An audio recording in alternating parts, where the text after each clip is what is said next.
they run the post office, the trains, the botanic gardens, wherever the British, as we all know, go, they plant the same thing. In 1951, the vast majority of them were displaced. They were sent to Israel, packing with nothing. Men were allowed 3 suits, and women were allowed 4 dresses, 1 single ring, 4 books. That's all that was left from 2,600 years. They took away their nationality and they stamped their passport, going out, no return. I grew up in Baghdad after that, in 1955. I lived 8 years, a lovely childhood. I don't remember the difference between a Muslim, a Christian, Armenian, that we were all the same. We were all children playing. We were all swimming in the Tigris. Suddenly, one day in 1963, the world changed. Every Jew was asked now to come and bring with him their ID, their Iraqi identity card. There was a military coup, and we stood there in waiting, and I was 8 years old. And our ID were taken, and this was replaced. A yellow card for every Jew, and only for the Jew. From then on, our lives became 2nd or 3rd class citizens. As times go by, and as 1967, the war with Israel came, our freedom was taken away, our phones were cut, there were no jobs, no universities, and clubs kicked us all out. We lived in an open, hostage-style open prison, culminating in January 1969 with the public hanging of 10 Jews in the public square of Baghdad and Basra.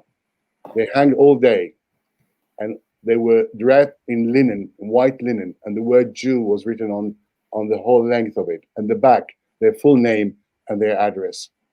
After that, 50 people lost their lives through torture, through hanging, and life resembled hell.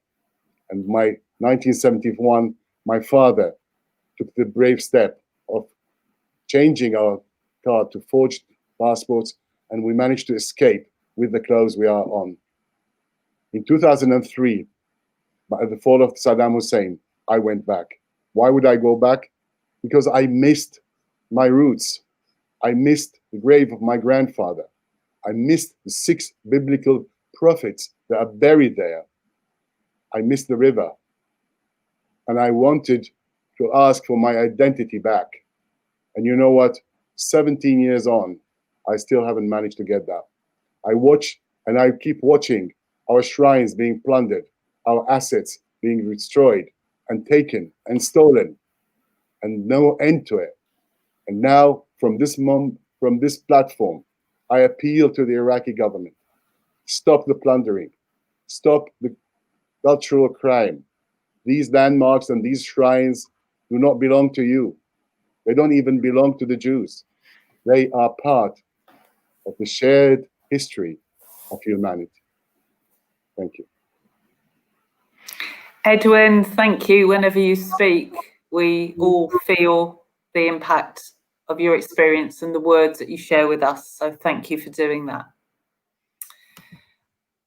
I'd now like to welcome Nury Turkel. Nury is the first US-educated Uighur attorney and the first Uighur American to serve on the United States Commission on International Religious Freedom, appointed by the US House Speaker Nancy Pelosi in May 2020. In countless policy forums and legislative hearings, Nury has helped shape US and global policy responses to the largest persecution of an ethno-religious group since World War II. Nury is a leader on the global stage, fighting for universal human dignity, and helps keep hope alive for the Uighur people. In 2020, Nury was named as one of Time magazine's 100 most influential people in the world. Nury, we look forward to hearing from you now.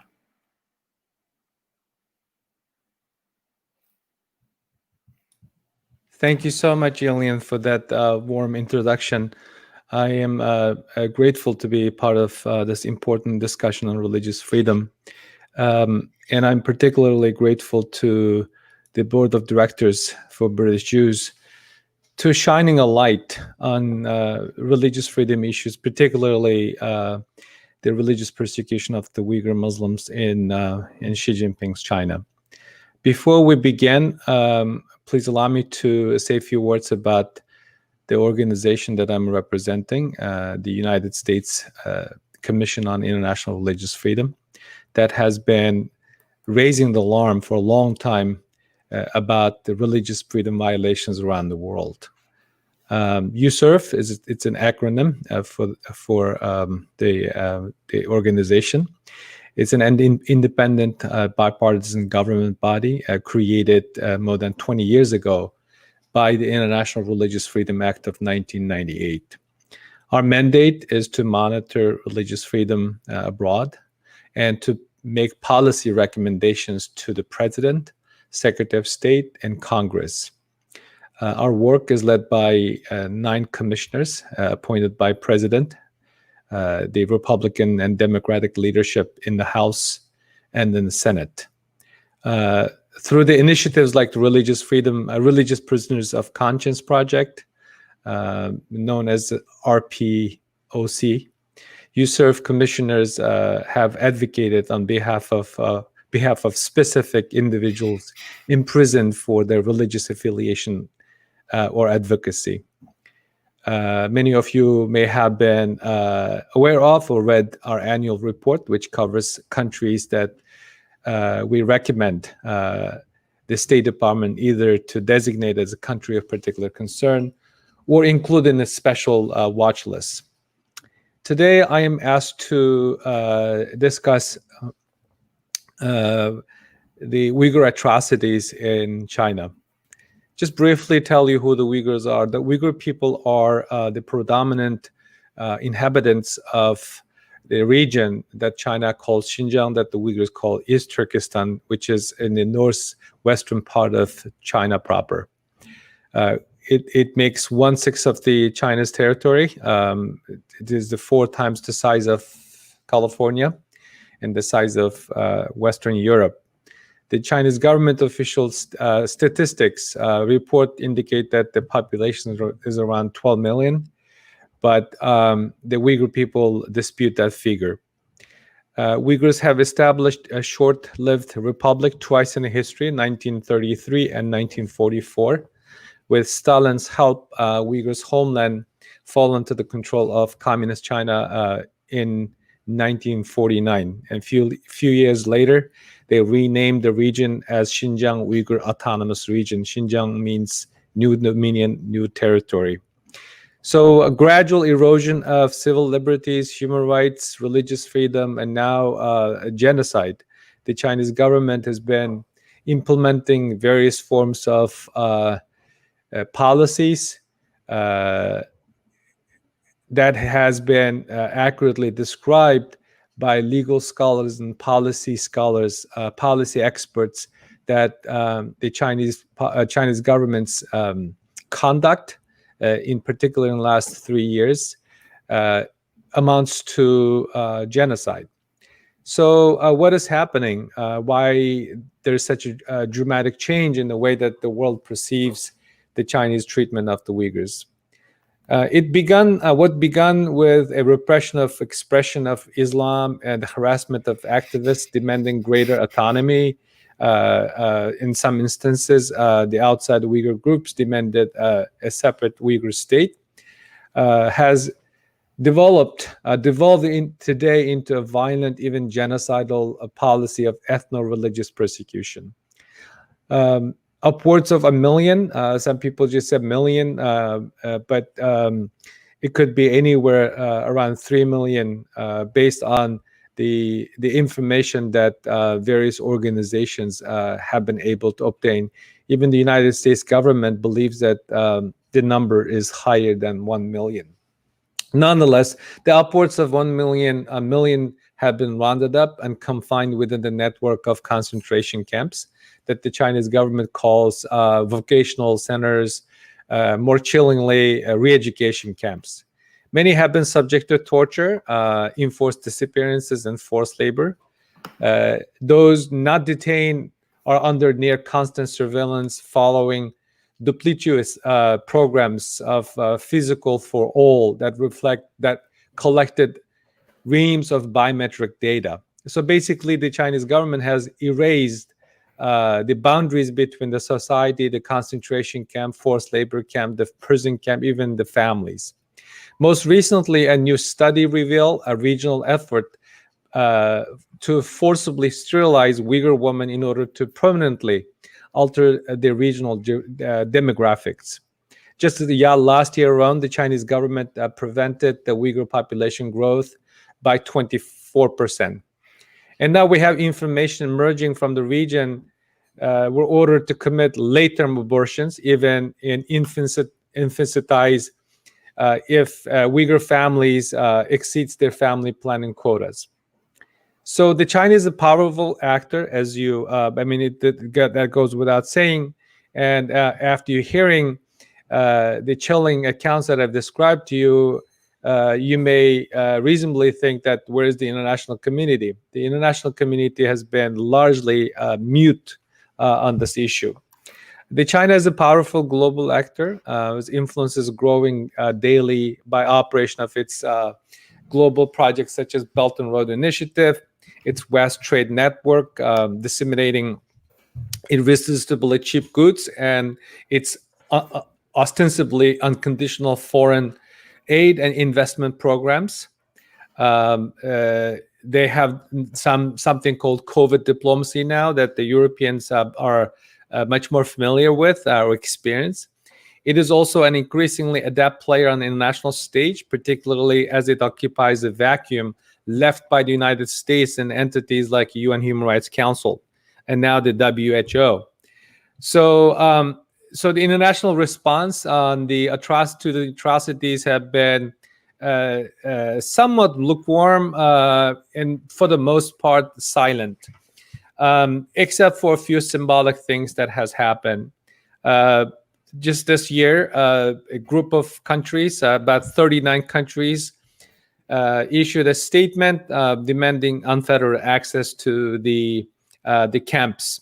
On the other hand, surprisingly, distressfully, some of the worst human rights abusers around the world, countries like Cuba, Iran, Syria, joined the effort by the Chinese authorities to counter the growing concern being expressed in various capitals by citizens and NGOs and handful of government officials. Given China's increasingly belligerent, coercive, covert, corrupt, corrosive influence campaign, it is easy to assume that there are no effective levers against it when it comes to human rights issues, be it the persecution of the Uyghurs or the crackdown of Hong Kong or the persecution of Christian Chinese in China. Such a defeatist attitude is understandable but misplaced. I'm an optimist by nature. Indeed, there are a number of discrete and cumulative actions the United States and our allies and partners and other members of the international community can undertake, alone or in concert with each other, to address this human rights tragedy and pressure the Chinese to reverse the course. This kind of collective effort is urgently needed. The scale and scope of the atrocities in the Uighur region or China proper cries out for global condemnation, individual or collective responses by countries, particularly in the democratic societies. So what else are happening? History is repeating itself. We are allowing the history to repeat. Anyone who is well-read knows that there's a thing called never again. That promise, that vow, rings shallow today, because in the daylight, the Chinese authorities been committing a modern-day genocide on world's watch and never again is happening again in China, as Anne Applebaum put in a thoughtful editorial in the Washington Post last year. So, and also on top of that, the Chinese government has polluted the global supply chain by sending the tainted products around the world to consumers. And recently, New York Times reported that the PPEs, personal protective equipment, being used at our hospitals or by consumers have been reportedly produced by Uighur slaves, the modern slaves making these products. The global brands, including Volkswagen, Hugo Boss, H&M, Nike, and others, believed to be using forced labor and selling their products around the world.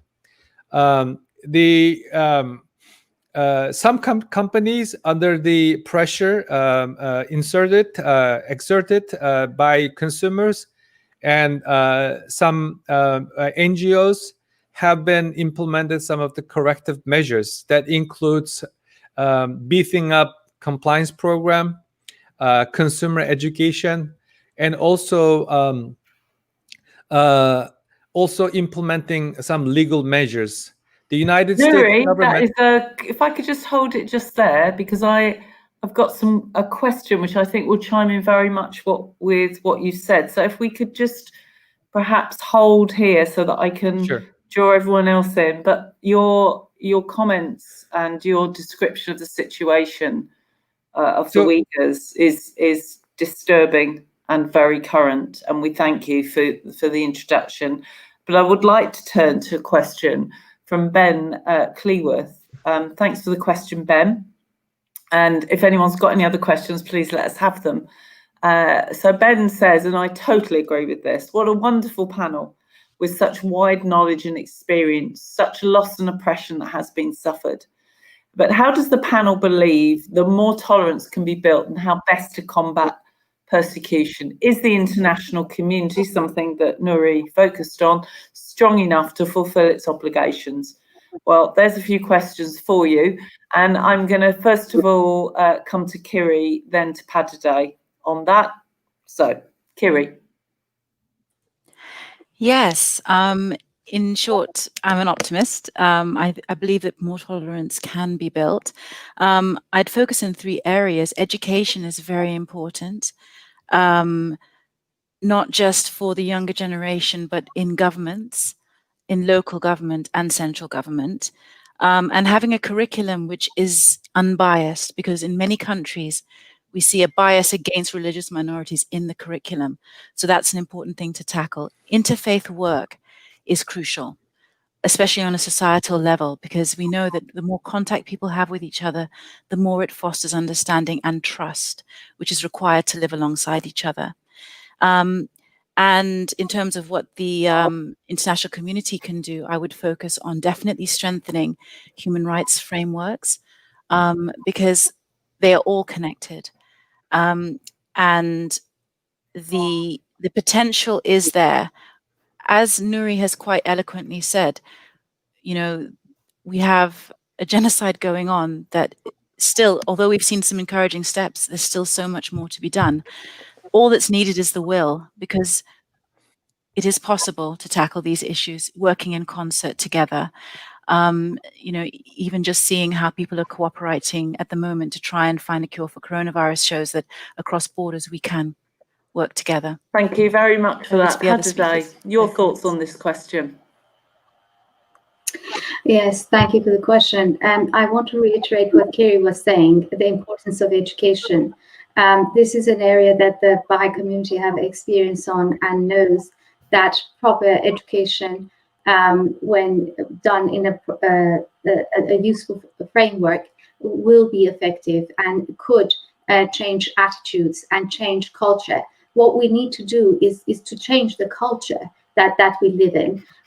So that's one strand of activity. Of course, going back to legal frameworks, it's important to strengthen them and for these things to work in tandem. There are countries who could use, and there are businesses who could use when they go to certain countries to use their power for good. So in dealing with various countries, they have the power to also change a culture. And normally some countries, when a delegation from a government goes to a country, the trade delegation goes and has some representatives from the Human Rights Department. And that has been a useful approach. So this separation of interests, it's something that we may need to look at it and see how we could use. Thank you very much for that, Padideh. And I'm going to turn to Edwin now. Any thoughts about how the international community is doing? Is it strong enough to fulfill its obligations? Sure.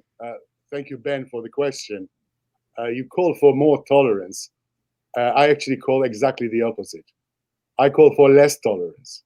I think the international community is tolerant of incitement, of oppression by other countries, more because of interest, because of economical interest.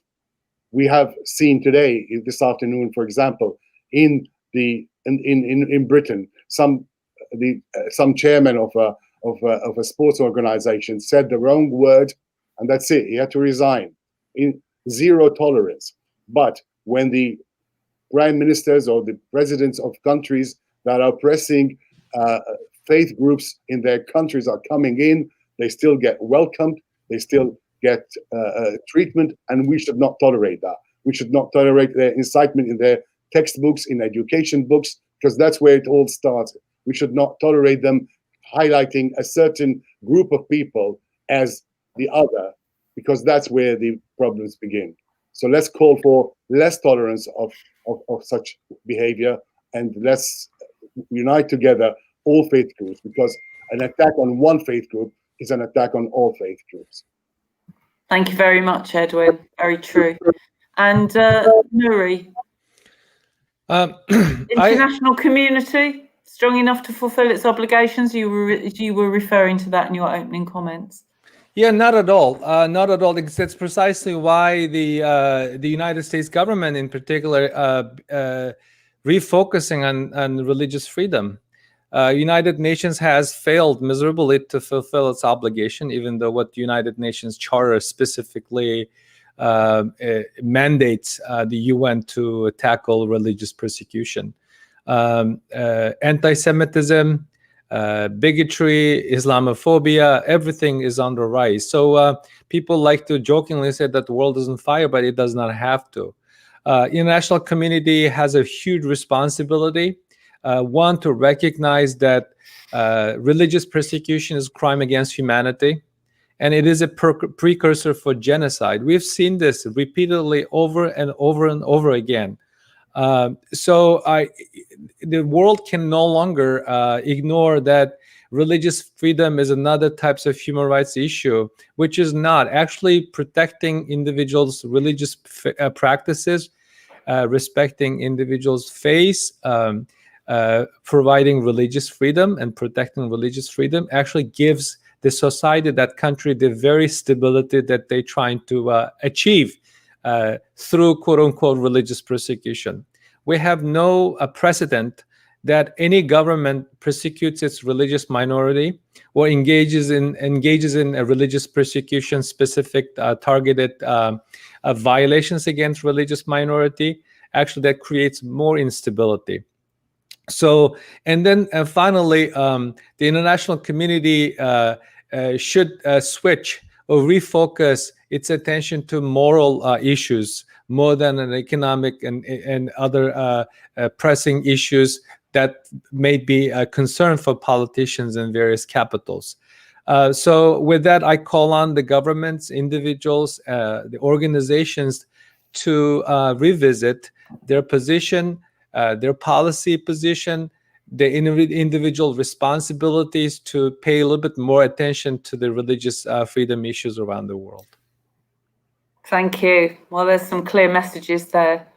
I'd like to turn to the question, and I'll come to Edwin first on this. What do we do when we find that it's people of faith persecuting others of faith? Edwin, if I can come to you first, and then to Nury. Edwin, you need to unmute.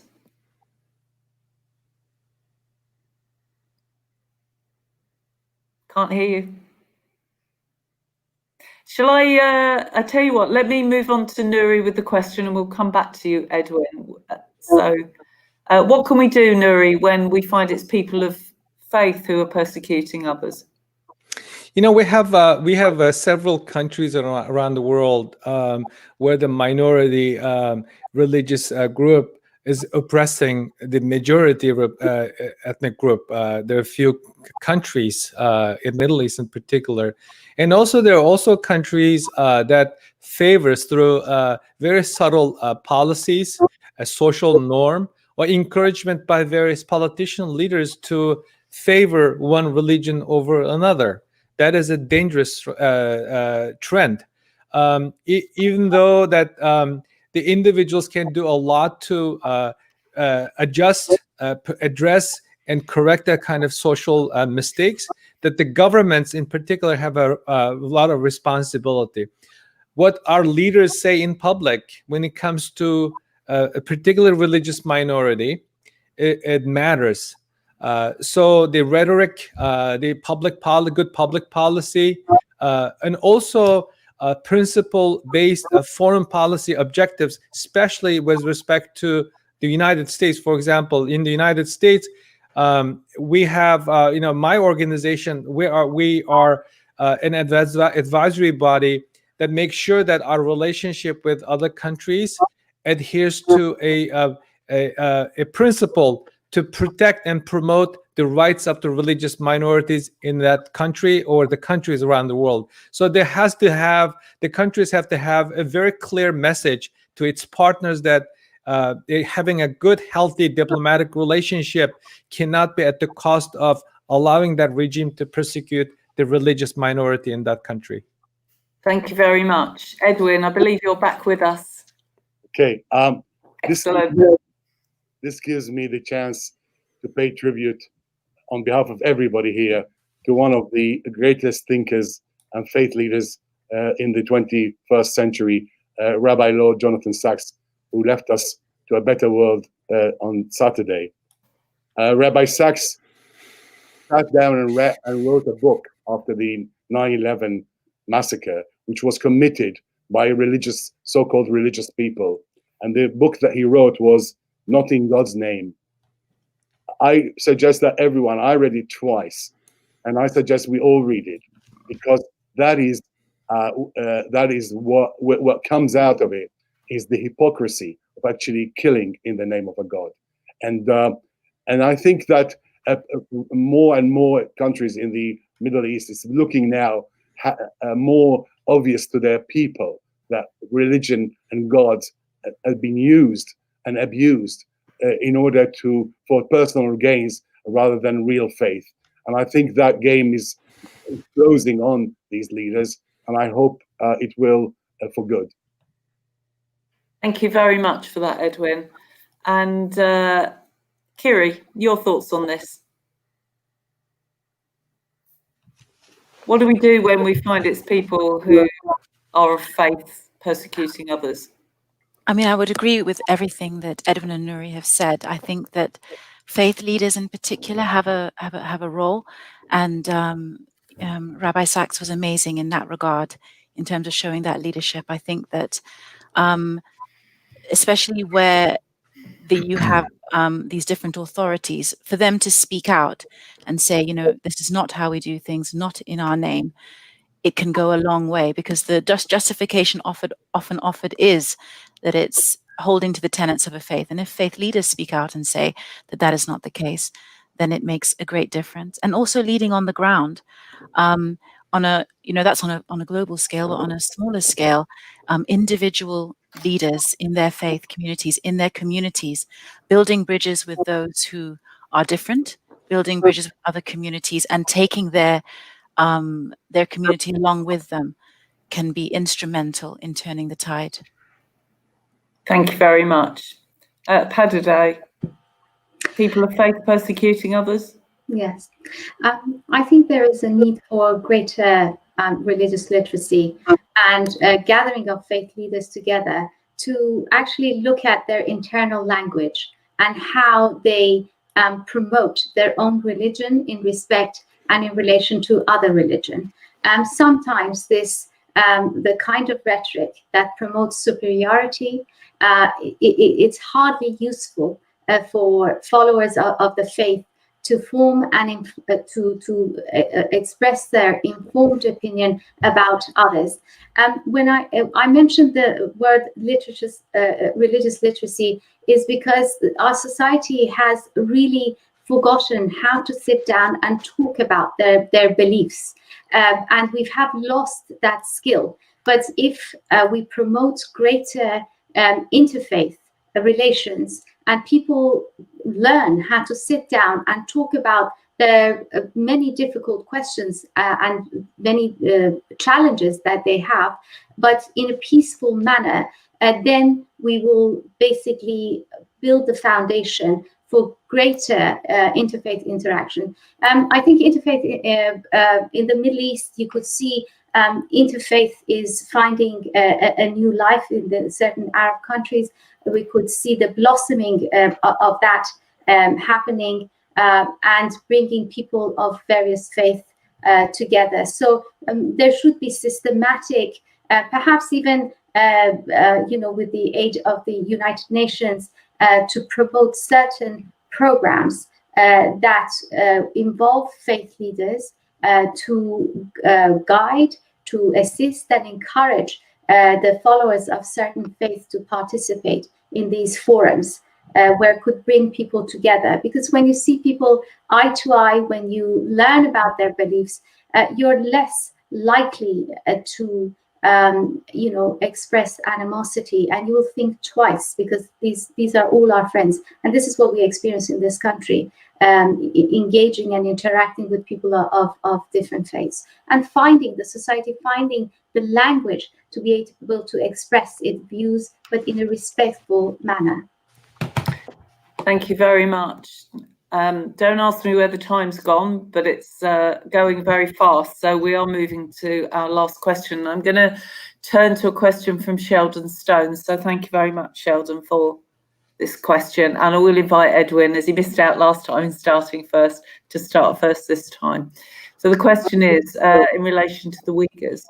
And the question is, shouldn't the democratic nations take their lead from the USA's Uyghur Act, which sanctions responsible officials, state and non-state entities who are complicit in the genocide, and restricts trade or collaboration with the companies or institutions that have roles therein? And then an additional interesting question, what about pressure to move the Winter Olympics from Beijing? Edwin.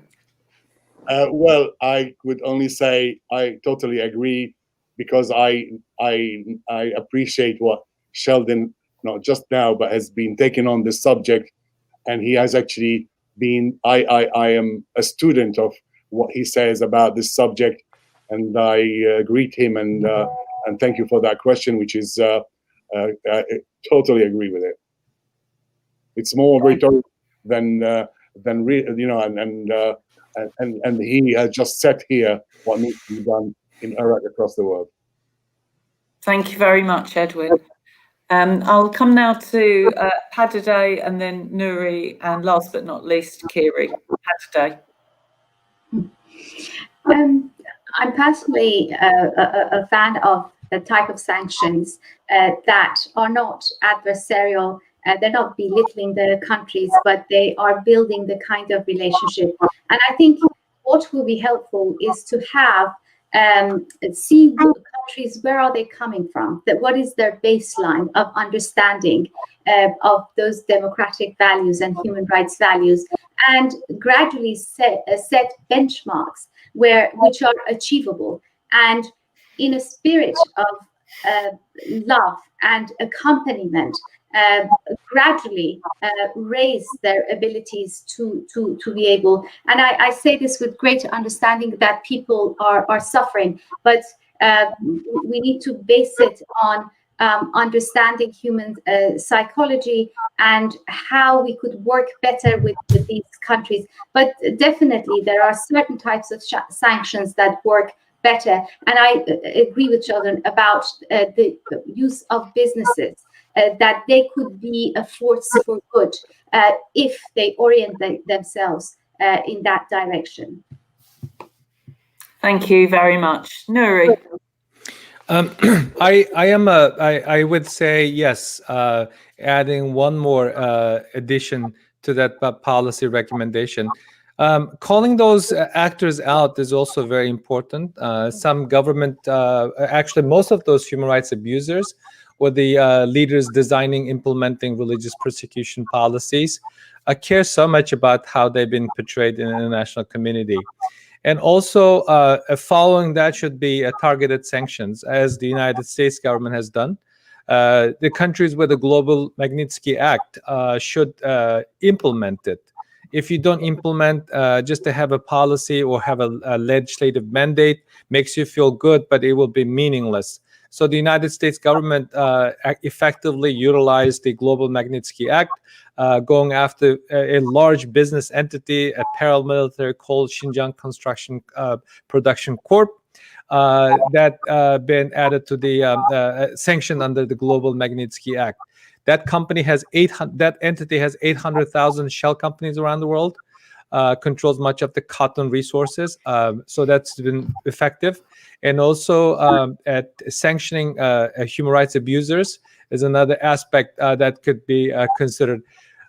Finally, the companies focusing on businesses also is important, but also educating, informing the business leaders as well as the employers in the employees in those businesses can be very powerful.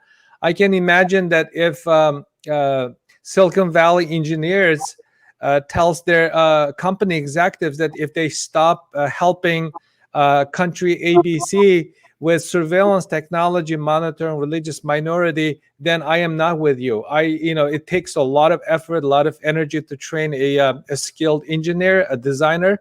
So the employees also have a huge responsibility to force their companies to get on the right side of the history. Thank you, Nury. And Kiri, the last word is yours on this question.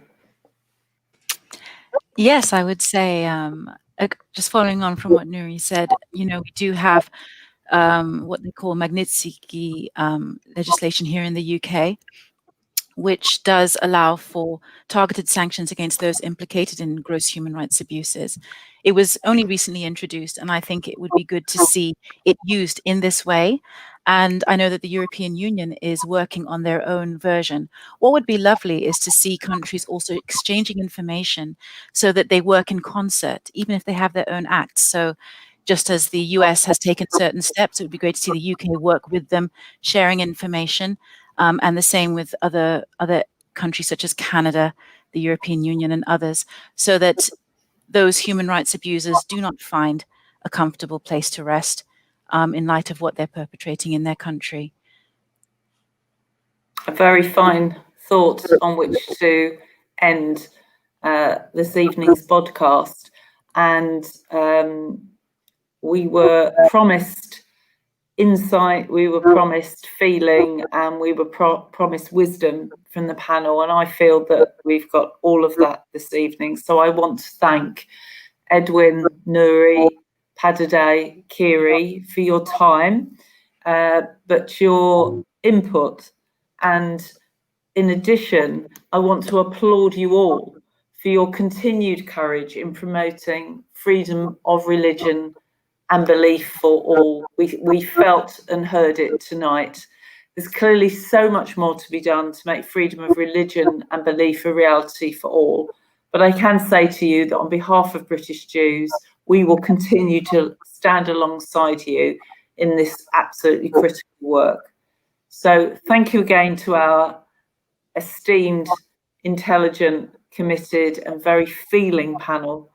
And I want to thank all of you for joining us this evening. And I hope that you feel as enriched by what you've heard as I do. I wish you all a good evening and thank you.